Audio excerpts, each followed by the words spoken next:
In today's financial clinic, the question that you're going to answer is, what do you need to get started investing in shares right here in Kenya? Of course, this is going to be a mini series that we will be talking about shares in general. Right now, shares are doing very, very good. Now, so many people have developed an interest. And as always in Manifestations, that's where we learn. So make sure you're following usikose the upcoming video. So straight to the video, the first thing that you're going to need to start investing in the shares is the money. I put it here intentionally to make you understand that you're getting into an investment that is not the same as the ones that you've gotten used to. Probably you've been putting your money in a circle, in a money market fund, but moving into the shares market, there are a few things that you need to understand about the money that you're going to put there. For example, investing 100,000, which is maybe 50% of the money that you have, or 100% of the money that you have, just because the interest rates are looking very good. You unasikia year to date a company is telling you they're at 50%.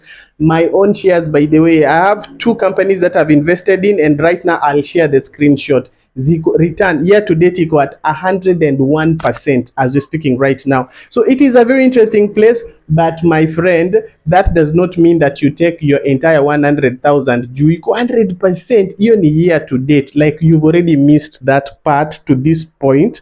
So from here going forward, shares ziko a little bit risky, so you are getting into a place where you are likely to lose some of the money. So the money that you're going to invest in this place, make sure it is money that you're okay losing either some of it, ama majority of it, ama gaining so much out of it. In the next video, I'll tell you more about the risk involved in investing in shares. The second thing that you're going to need is a broker. A broker is the in-between person between wewe and the market. Like you here, and then the market is here, NSE. So the broker is the in-between person that connects you to this place. And in order for you to be able to trade, what you're going to open through this broker is a trading account. And then the next thing that you're going to need is something known as a CDS account.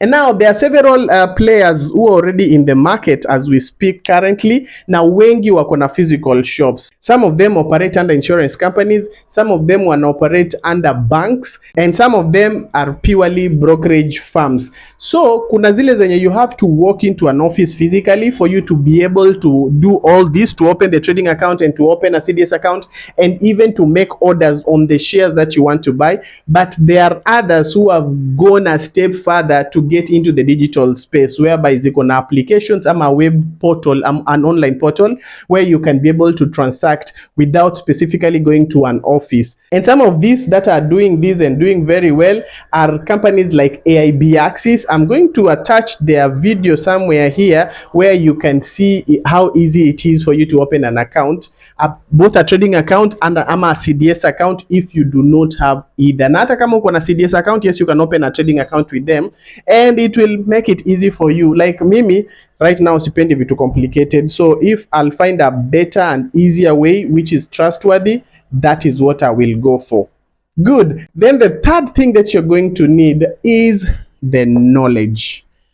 Yes, you're getting into a zone yenye you have to be deliberate. Unlike the usual money market funds zenye we give them the money and then they make the decision where they're going to put the money, or putting money in equities, that is like in an equity fund whereby the fund manager makes the decision on where you're going to have your money invested. When you come to the shares market, when you're getting into shares by yourself, inamaanisha that you have to have some knowledge on where you're going to put your money, and that is the part where we come in. We teach you a few basics here and there. You do your own research to learn more, and the most important part is that you are broker. Most of these brokers, especially kama uko na place kama AIB Axis for example, by the way, this is not a sponsored video. If I like something, mimi will share. They do have a WhatsApp group where they keep updating you. Some of the knowledge that you're going to need ni vitu kama understanding the market trends, understanding what is working right now, what is likely going to get better tomorrow, which are the companies that you should buy into. You see, some of those information huwa hazipatikanangi tu ovyo ovyo. You have to go through either people who understand it, you have to spend time to learn, you have to be attentive, but most importantly, your broker should be able to provide most of that information to you. But again, don't be hivyo tu umelala kama mayai that you will be told nunua fulani, nunua that one. Utaniuliza, Brian, which place should I put my money? Which company should I buy? There are so many indicators, there's analysis that we can do from the market, but ile part yenye you need to remember, my friend, is that nobody can really tell the future when it comes to investing in shares, but kuna at least zile indicators na analysis that we can use. This one should not bother you much if you choose a good broker. They'll be keeping you updated, and then finding trustworthy content creators who will guide you. Now, most of this information, you do not have to pay for it. And there you have it, the 3 things that you're going to need to get started investing in shares. In the next video, we are going a step further. I can't wait to see you there, and I wish you all the best in the new journey.